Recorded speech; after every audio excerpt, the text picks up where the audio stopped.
Take a look at this. It's a trail cam submitted by Guy Churchward. These are animals frolicking in Carmel. That was a bobcat and another bobcat. And there's some deer wandering around also. Pretty cool, Dan. They're playing. Look at those deer having a good time. Got a red-tailed hawk just hanging out there on the side of the road. Guy has been posting his trail cam videos for a while now. I've been watching them. I'm a big fan. And it really shows you some of the cool wildlife we have in our backyard, whether you see it on a daily basis or not. But yeah, there's a lot going on out there, especially at night. There's some coyotes there. Coyotes? What do you want to call them? Looks like a lot of fun. So they do when people aren't watching. I know. Well, the other thing you can see was pretty green out there still in the hills near Carmel. We definitely need some precipitation. I wanted to talk about some snow in the Sierra Nevada. We haven't got you an update in the last couple of weeks, so I wanted to give you an update today. And these are the numbers. They're not looking great out there. We really haven't seen much snow over the past couple of weeks. We got a little bit last weekend, so that was some good news. But right now, state snowpack average only 61%. And 57% of the April 1st average. That April 1st average is kind of the benchmark that we compare year to year to year. And it's typically the time of year where the snow is the deepest in the Sierra Nevada before the warm spring air really overcomes the amount of snow still adding on to the top, and we start to see that snowpack dwindle. So we're heading toward that. We're only about 3 weeks out from that and only at around 57%, so there's a long way to go.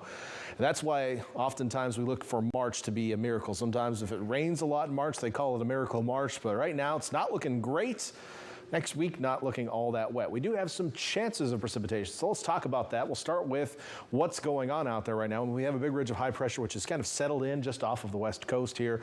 It continues to block storm systems well off to the north. However, they can sneak in from different directions sometimes. We actually have one of those going on right now. You can see the color of blue in Wyoming, around Salt Lake City, Pocatello, Idaho as well. This is some snow associated with a weather system that's really being driven by polar air. So this is coming down out of Canada, but it's actually going to push a cold front all the way to the west coast, which is going to come down early Thursday morning. So we're actually going to catch the tail end of the system. Unfortunately, we're going to be on the dry side of it, so all we're going to see is some wind. And I'm going to talk a little bit more in detail about that in a minute. But beyond that, a couple more weather systems will slip behind this high and slide in from the north. The first one coming in on Saturday, we may catch the tail end of it in Northern California. You can see a little bit of green here showing up, but that's still pretty far from us here on the Central Coast. Initially, we were maybe thinking it might make it far enough south to give us some precipitation. I'm no longer expecting that. However, the system coming in on Monday into Tuesday, that one looks a little better. It looks like it may make it to the Monterey Bay area. So we'll keep an eye on that one. We do have a chance of rain in the forecast Monday night in my official 7-day forecast. In the meantime, we'll have some temperature swings as that first frontal system comes through. Overnight tonight, it won't be quite as cold. At the beginning of the show, we talked about a little bit more moisture in the air tonight, which is possibly going to give us a little bit of fog. Here's what Futurecast has to say about that. It's been showing just a little bit of fog on the south and east sides of the bay. It's possible out there. There is some higher humidity values.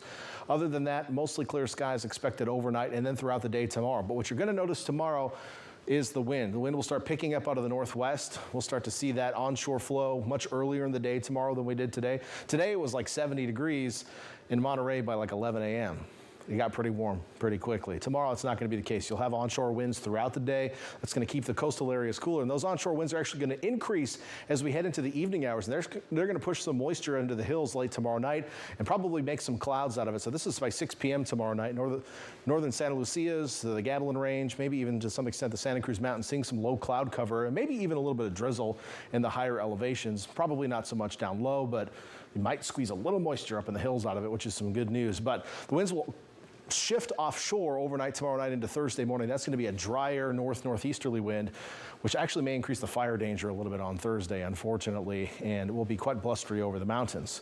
Temperatures tomorrow taking a tumble because of those onshore winds. We're going to stay in the 60s across most of Santa Cruz County and even in the 50s in the higher elevations. Bonnie Doon only 59 tomorrow. Santa Cruz, you go from 73 today down to 65 tomorrow.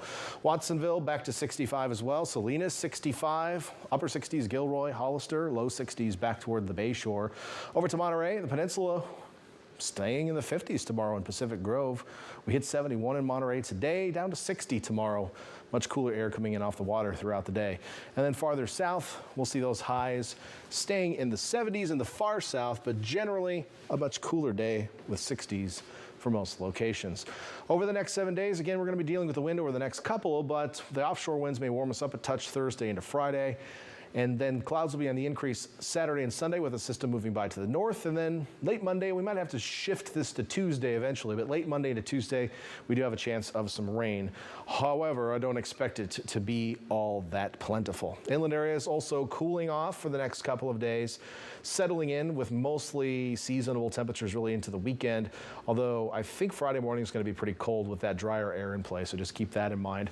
After that, we're watching for rain chances next week. And Phil, this weekend, daylight saving time begins. It is the shortest weekend of the year as we lose an hour. I've already started adjusting my 57 clocks. Thank you for that, Smart, Dan. yes. We have a traffic alert to tell you.